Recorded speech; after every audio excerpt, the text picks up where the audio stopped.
Sejarah singkat masa penjajahan Belanda dan Jepang di Indonesia. Masa penjajahan Belanda di Indonesia dimulai dari abad ke-17 sampai tahun 1942 selama 3 periode. Periode pertama, berdirinya VOC dari tahun 1602 sampai tahun 1799.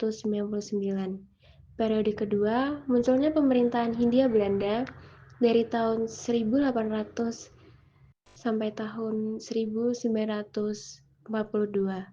Periode ketiga, Belanda menyerah kepada Sekutu di tahun 1942. Pada periode pertama, tahun 1602, Belanda mendirikan VOC. Pendirian VOC pada tahun 1602 merupakan respon terhadap situasi ekonomi dan geopolitik yang ada pada saat itu. Pada akhir abad ke-16, Eropa sedang mengalami demam rempah-rempah. Rempah seperti lada, pala, cengkih, dan kayu manis. Semua bangsa Eropa berlomba-lomba mencarinya ke timur, termasuk ke Kepulauan Nusantara. Dengan berdirinya VOC, Belanda memiliki tujuan tertentu. Yang pertama, mengawasi perdagangan rempah-rempah. Yang kedua, memonopoli perdagangan. Dan yang ketiga, untuk mendapat keuntungan yang sebesar-besarnya. Di tahun 1602 sampai 1799 terjadi perlawanan terhadap VOC. Yang pertama, Perang Aceh tahun 1600. Aceh melawan VOC karena VOC ingin menguasai perdagangan rempah dan jalur dagang di Selat Malaka. Aceh menolak monopoli dan mempertahankan kedaulatan. Perang berlangsung lama dan sengit karena Aceh adalah kerajaan kuat. Yang kedua, Perang Makassar Sultan Hasanuddin. VOC ingin memonopoli perdagangan di kawasan timur Indonesia, tapi Makassar adalah pusat perdagangan bebas. Sultan Hasanuddin menolak monopoli VOC, sehingga terjadi Perang Besar 1666 sampai 1669. Perang berakhir saat VOC bersekutu dengan musuh internal Makassar. Yang ketiga, Perang Maluku, Kapiten Patimura. Rakyat Maluku marah karena VOC memonopoli cengkih, memaksa kerja paksa, dan memberlakukan pajak berat. Kapiten Patimura memimpin perlawanan pada 1817. Meskipun VOC sudah bubar, tetapi kekuasaan Belanda adalah kelanjutan sistem VOC. Terkenal karena keberanian dan teknik gerilnya. Keempat, Perang Jawa Diponegoro. Sebelum Perang Jawa 1825 sampai 1830, Diponegoro sudah suka dengan praktik Belanda yang merupakan warisan sistem VOC, pajak tinggi, tanah rakyat dirampas, dan campur tangan kolonial.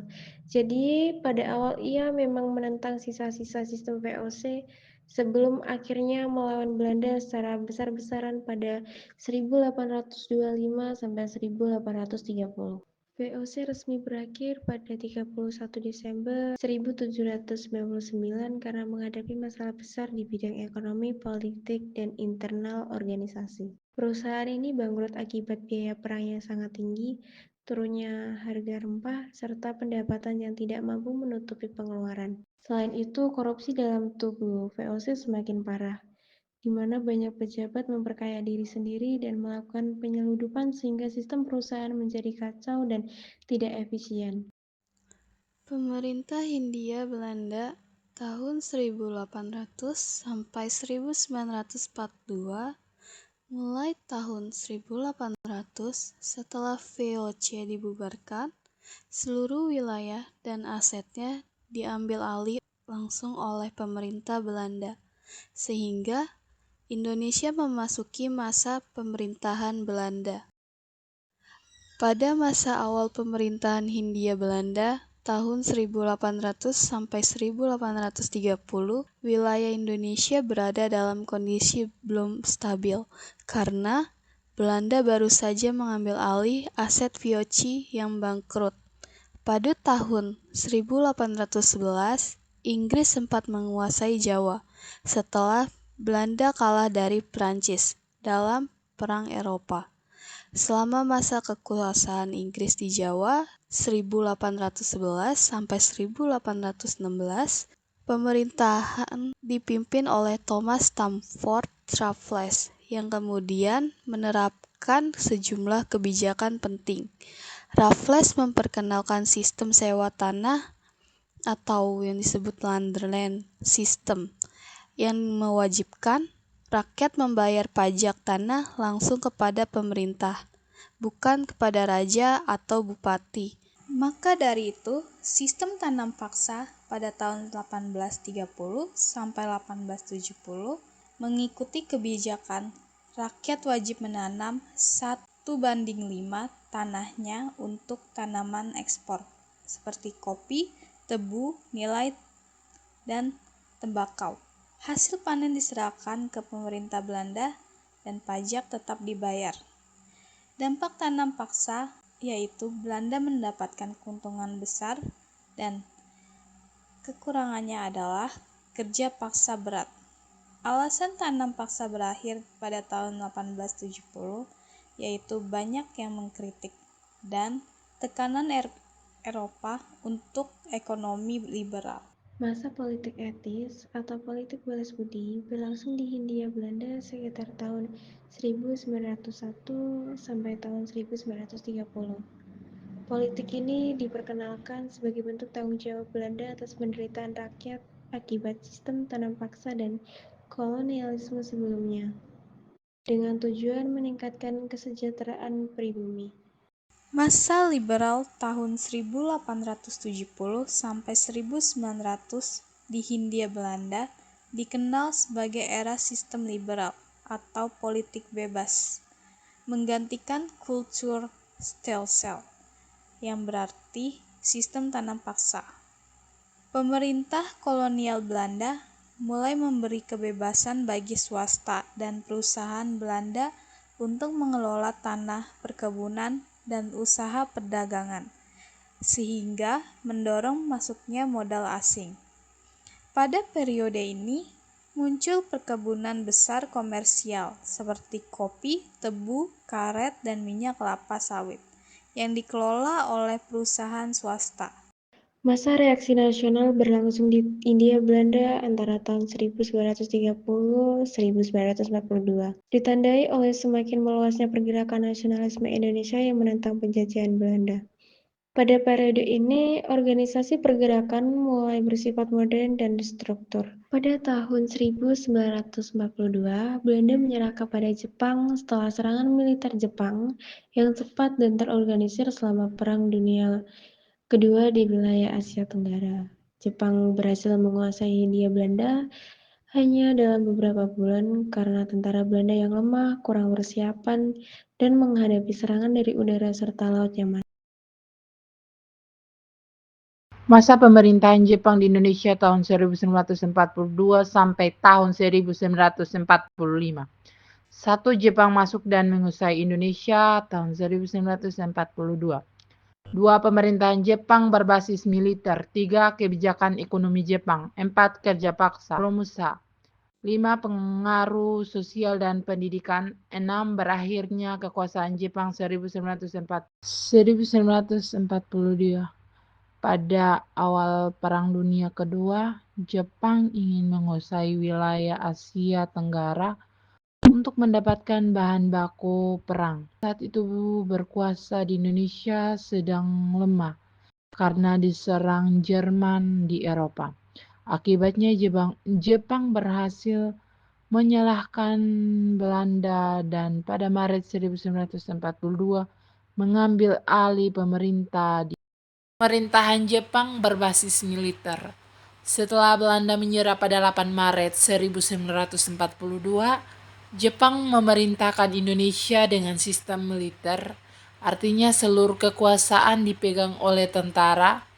Indonesia dibagi menjadi 3 wilayah militer, Jawa, Madura, Sumatera, dan Indonesia Timur. Masing-masing dipimpin oleh komandan tentara.